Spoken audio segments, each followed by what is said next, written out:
concepto de movilidad sostenible está ligado al de desarrollo sostenible y hace referencia a un tema de justicia generacional, ¿no? A que nuestra generación pueda vivir y desarrollarse sin consumir recursos o sin poner en peligro la vida de generaciones futuras.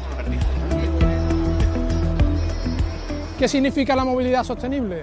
Pues es aquella movilidad, primero, que se basa en la movilidad activa, es decir, aquella movilidad que depende del esfuerzo humano para moverse y para acceder a los lugares.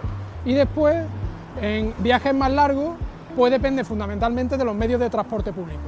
El automóvil tendría que tener un papel en esta movilidad sostenible, pero solo en desplazamientos, primero, que fueran largos, y segundo, en desplazamientos que no se pudieran atender con el transporte público, por ejemplo en el medio rural. ¿Por qué? Bueno, pues porque estamos consumiendo recursos que son limitados y agotables, estamos produciendo unas emisiones atmosféricas que están perjudicando tanto globalmente por el tema del cambio climático como localmente en las ciudades especialmente, donde se concentran emisiones que producen perjuicios en la salud.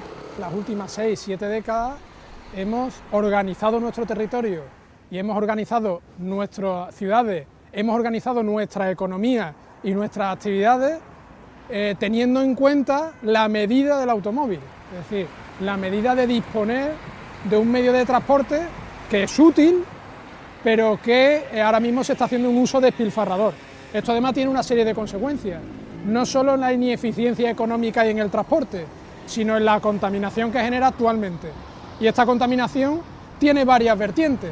No está únicamente relacionada con elementos del cambio climático, es decir, con gases de efecto invernadero, o con la contaminación atmosférica, sino también con la contaminación por ruido, por la ocupación del espacio, por el aumento de la peligrosidad y del riesgo de otro tipo de movilidad en la ciudad, por accidentes, por atropellos.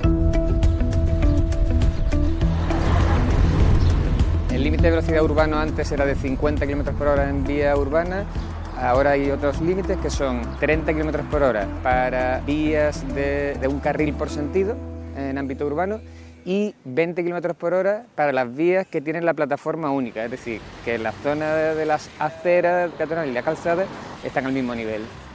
Por encima de 50, si te atropellan, es muy difícil sobrevivir. El objetivo principal y primordial de esta primera medida, de reducción a 30 km por hora, tiene un objetivo de incremento de la seguridad vial de los peatones y de los ciclistas. Y por supuesto que la reducción de velocidad implica también una restricción al tráfico. De alguna forma puede hacer menos atractivos modos motorizados para ir de A a B en las ciudades y en ese caso plantearte que hay otras opciones, el transporte público o la movilidad activa. Por encima de 30 km por hora solo circulan coches.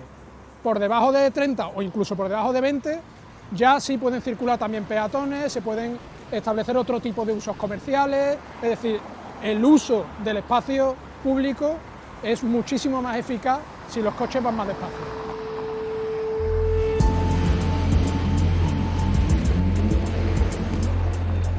Hay distintos modelos de introducción de la bicicleta y efectivamente cuando la masa de ciclistas aumente no sería descartable que a un futuro viéramos espacios compartidos entre vehículos y ciclistas, bueno, pues porque ya hay mucho más respeto, conciencia de las distintas vulnerabilidades de cada vehículo y estuvieran compartiendo el espacio. Cuando había una acción enfocada de una cierta administración, la ciudadanía responde utilizando la bici, pero claro, la ciudadanía responde utilizando la bici porque la bicicleta es cómodo de utilizar, no por conciencia ecológica, sino porque es cómodo de utilizar, porque es conveniente, porque es rápida y es barata.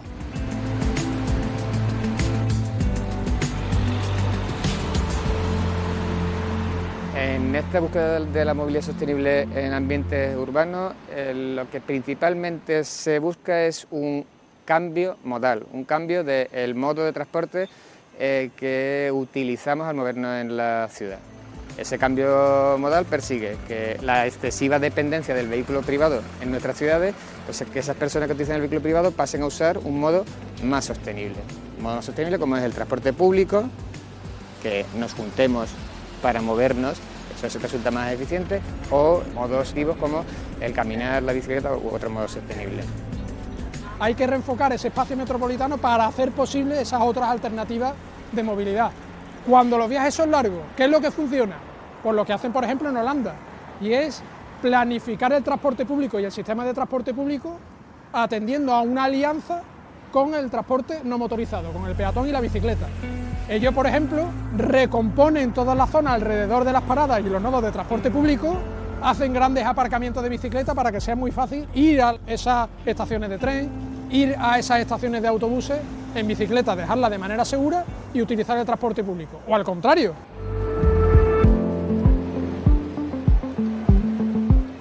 Se podría apuntar, ¿no?, de tendencias como tratar de desacoplar el transporte de la actividad económica, que la actividad económica no requiera de tanta cantidad de transporte. La manera de organización del territorio tiene que cambiar. Es decir, nosotros nos hemos acostumbrado a que hay unas zonas residenciales, hay otras zonas comerciales, hay otros sitios donde se trabaja, y eso genera una necesidad y una demanda de movilidad exacerbada. La movilidad sostenible o el desarrollo sostenible implicará, por supuesto, trasvases de actividad económica de unos campos a otros. Ahí es donde también se pone muchas esperanzas en cambios referentes a la producción energética o en otros cambios ligados al desarrollo tecnológico. Ahora mismo lo que se está produciendo es una fiebre de aplicación de medidas relacionadas con la movilidad sostenible, porque todo el dinero que viene de Europa y de la financiación viene hacia esto, pero viene hacia esto no por un concepto de ecología, sino porque también sabemos que desde un punto de vista económico, una ciudad que apuesta por medidas de movilidad sostenible funciona mejor económicamente y funciona mejor socialmente. Es decir, tenemos la suerte de que todo lo relacionado con la sostenibilidad produce una mejor situación en el futuro a medio plazo. Como puedes ver, este es un campo de equilibrio dinámico, de vasos comunicantes, donde es difícil el tomar, ya me estoy extendiendo, el tomar unas medidas y no tener en cuenta que va a tener otras repercusiones quizás indeseadas, contraproducentes o no intuitivas en otro punto del sistema. Estamos viendo como paulatinamente lo que antes o hace 10 o 15 años era mucho, hoy ya no es tanto, y hay que dar un paso adelante, hay que ser más ambiciosos, sobre todo porque va a haber dinero para hacer cosas y hay que atender a otro escenario en la intensidad y en la ambición de la aplicación de este tipo de políticas de movilidad sostenible.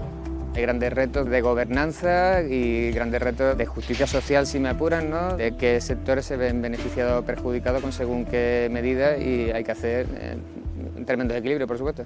Si aplicamos este tipo de medidas, vamos a ganar en mejores ciudades, mejor calidad de vida y mejor funcionamiento económico también.